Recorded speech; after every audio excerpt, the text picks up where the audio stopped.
Hello gainers, I'm Ralphie and welcome to my channel called Fitter Philosophy, home of practical experience based non-academic stoic stuff.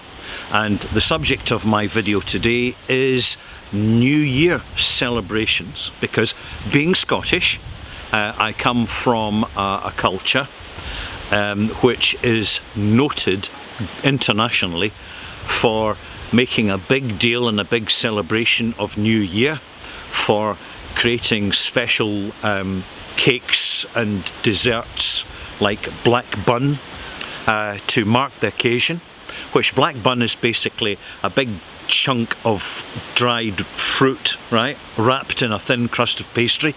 That's essentially what it is.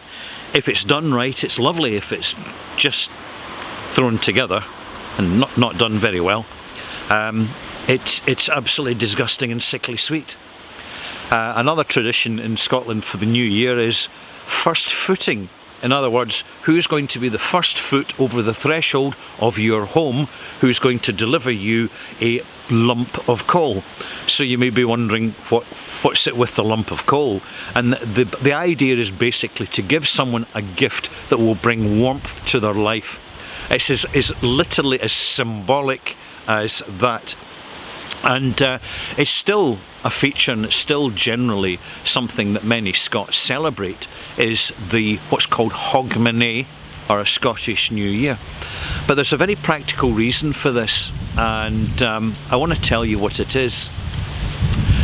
Christmas used to be celebrated in Scotland as energetically as in the rest of Britain. However, when the religious Reformation took place and Scotland became a Calvinist-style Protestant country, the Church of Scotland, the establishment church, banned Christmas as a pagan Catholic festival that could not be celebrated, and anybody found celebrating Christmas could be fined.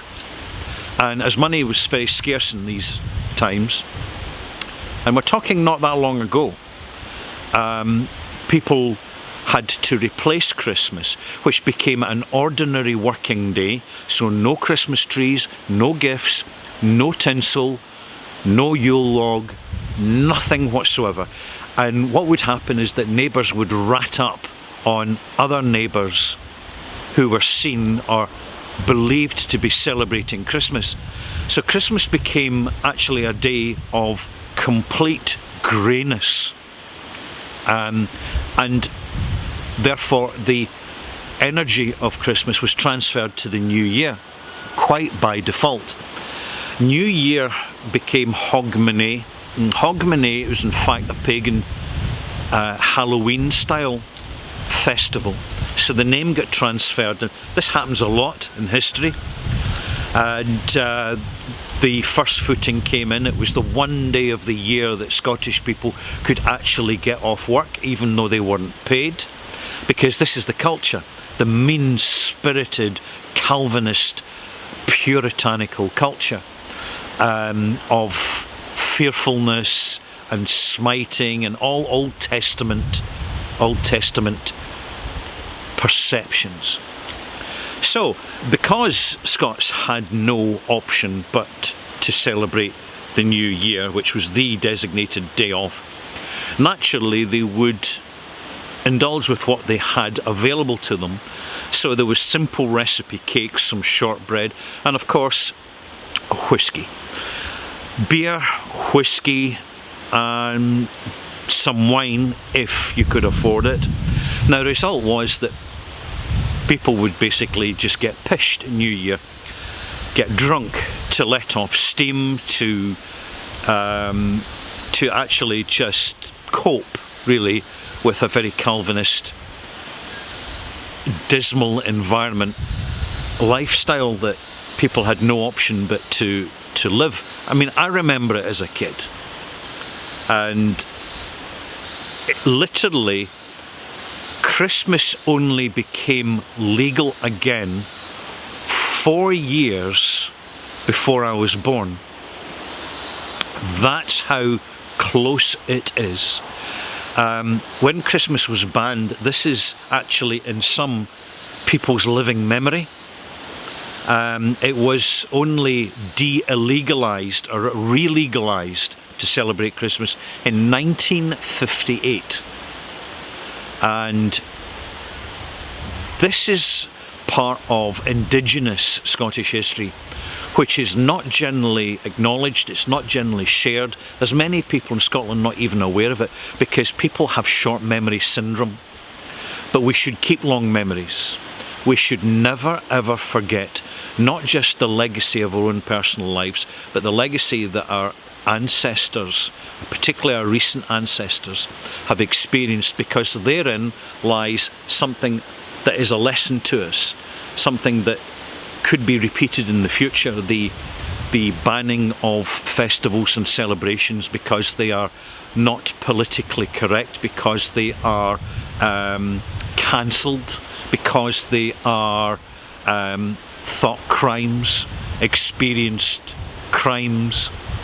Just having fun, just having a little bit of colour and happiness in your life. A lot easier nowadays with the technology we have, but not that long ago there really wasn't much to go on, and therefore to celebrate New Year was quite an event. However, times change, and with it so do our perceptions.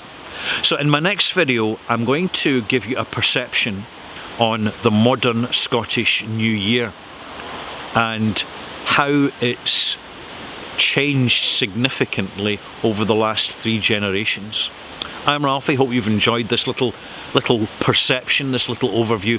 Not something you'll see in mainstream legacy media. This isn't stuff that's never covered, but it's something that we can, particularly an older person, can put onto record so that it isn't truly forgotten. You know, they talk about the good old days through the lens of sentimentality and nostalgic black and white pictures, but these were tough times. In many ways things are a lot easier now than they used to be, not because of that humans have made progress, it's because technology's made progress.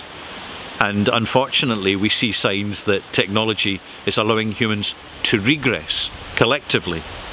And this is something I'm sure that AI will pick up on very, very quickly. I'm Ralphie. See you soon. Bye-bye.